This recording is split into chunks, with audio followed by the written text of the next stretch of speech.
Hello, dear students. I am Samir Velankar and I welcome you to this third video on pointers.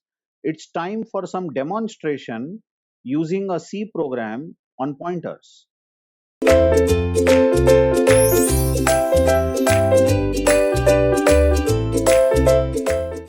Just go through this main and read the program line by line. Here is an integer variable x with value 10 and x will be stored in the memory at some location. We don't know the location or we don't know the address. That's what we are going to find out in this program. Then next line declares the pointer of type integer. So this is p is pointer of int type, or p can point to an integer. The next line, as I said always, is the crux core of the chapter. This line is read as p stores address of x. P stores address of x. So what happens if p stores address of x is asterisk p will mean same as x. Asterisk p is alias of x. So anywhere if you write asterisk p, you will get value of x. Now the next line here is going to print value of x. Value of x is 10. In percent %d format we are printing it.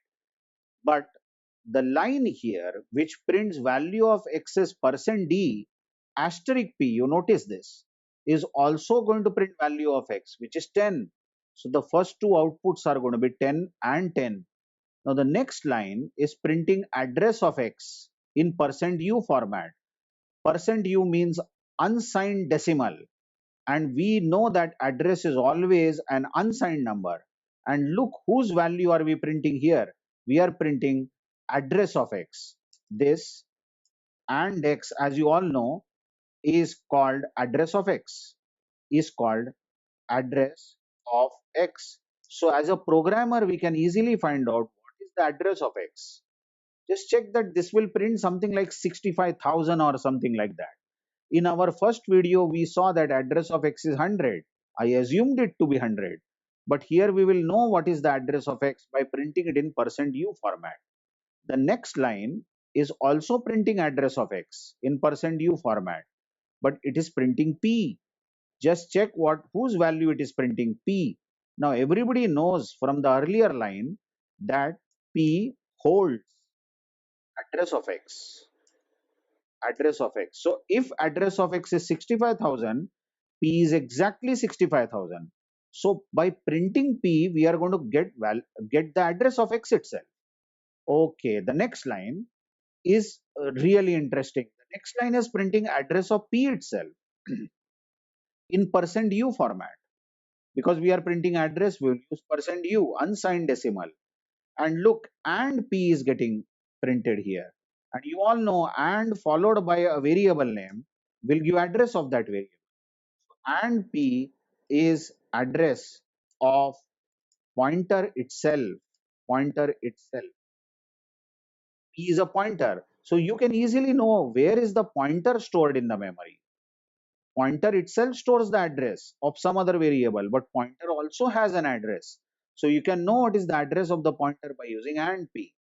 Now the next line is going to print size of the pointer p, and size of the pointer p is hardly 2 or 3 bytes. So it is percent %d is enough for this. We don't need percent %u, although you can use percent %u if you want, because size will be always positive.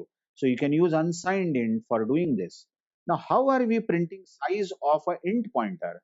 Just check size of in the bracket int followed by asterisk means we are interested in printing size of int pointer, and on my system size of integer pointer is 4 bytes. But by the way, size of float pointer is also 4 bytes, size of double pointer is also 4 bytes, size of char pointer is also 4 bytes, size of any pointer is 4 bytes.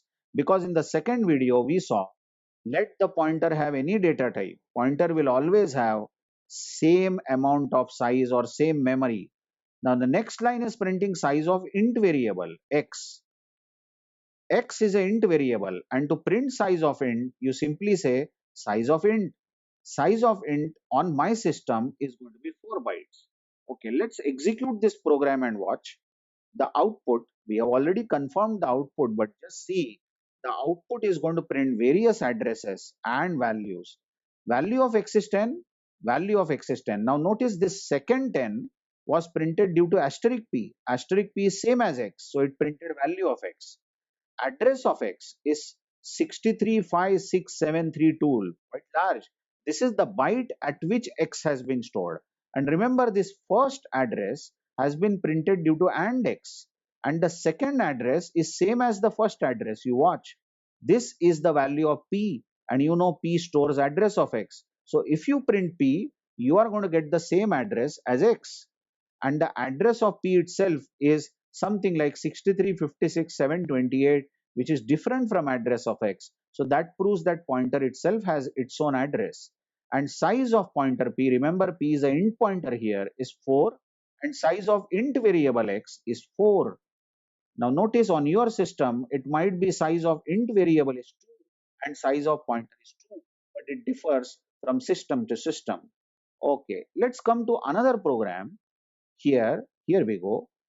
Just read this program. There is a float variable x which has value 10.5. Now any float variable consumes 4 bytes, isn't it? Then there is another float pointer p. Now p is a pointer to a float, then it will also consume 4 bytes. Now any pointer on my system consumes 4 bytes, and p stores address of x. Then we are printing various values. So let's see what will be the output due to first printf. First printf is printing value of x, which will be 10.5. Second printf is printing value of asterisk p, but you know p points to x. P is equal to AND x we have written. So asterisk p is same as x. So the second printf will also print 10.5. And the third printf is printing AND x. AND x means address of x, isn't it?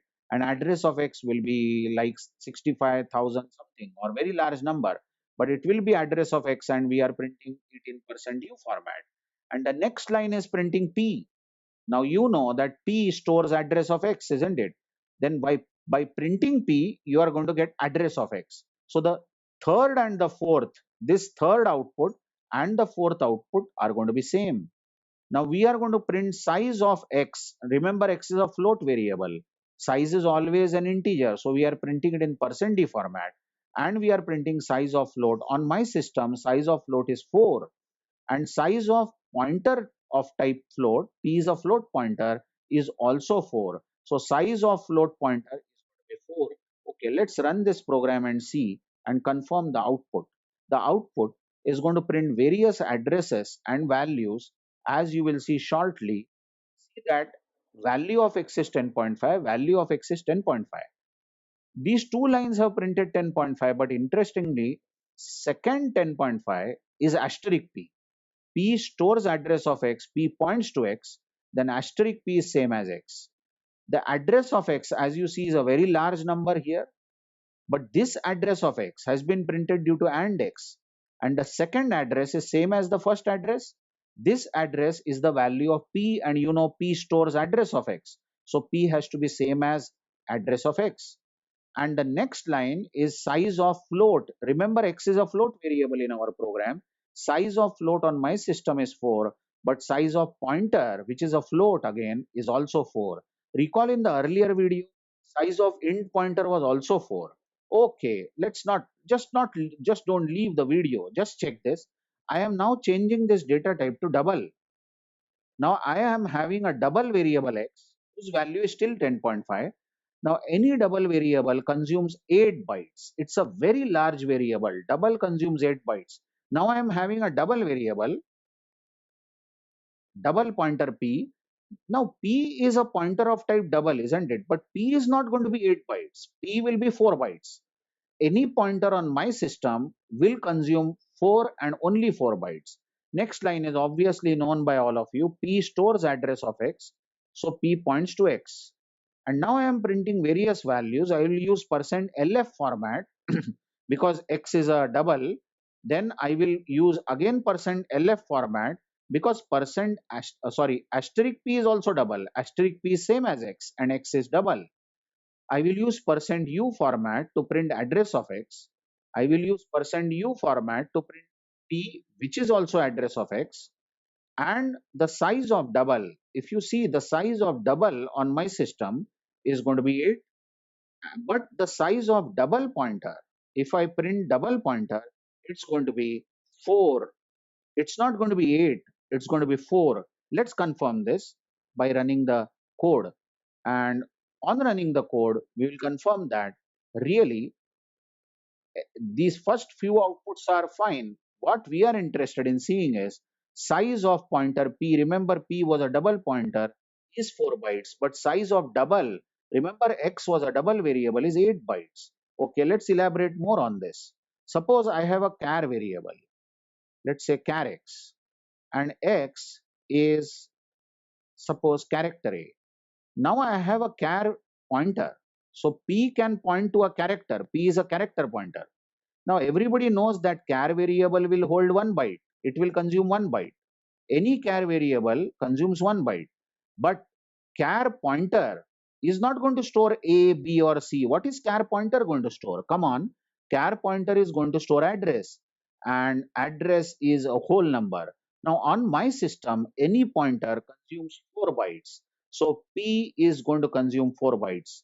The next line is obviously known by all of you. P stores address of X. So P points to X. I'm printing value of X, which is character in %C format. Then I will print value of X again in %C format. This time I am printing asterisk P, but you know asterisk P is same as X. So it will also print letter A because X is storing letter A. Next I am printing address of X in %U format, which is AND X. Further, I will print address of X again. Check this line, the next printf. In %U format, I am printing P, but P stores AND X. So the third and fourth outputs will be same. And the next line is printing size of X. Now size of X can be printed as size of char because X is a char variable, and this will be 1 because size of char is 1 byte. And next I'm going to print size of char pointer. Size of char pointer is going to be 4 bytes. Okay, let's confirm this by running the program. It will take some, okay, fine, not X is A, X is A, and all that. But we are interested in this output, size of X. Remember, X was a char variable. Char variable takes 1 byte. Whereas size of pointer P, remember P is a char pointer, it is 4 bytes. So confirm that any pointer of any data type will consume same amount of memory irrespective of the data type. More about these pointers and basics and lots of examples will be learned in next videos. Thank you very much.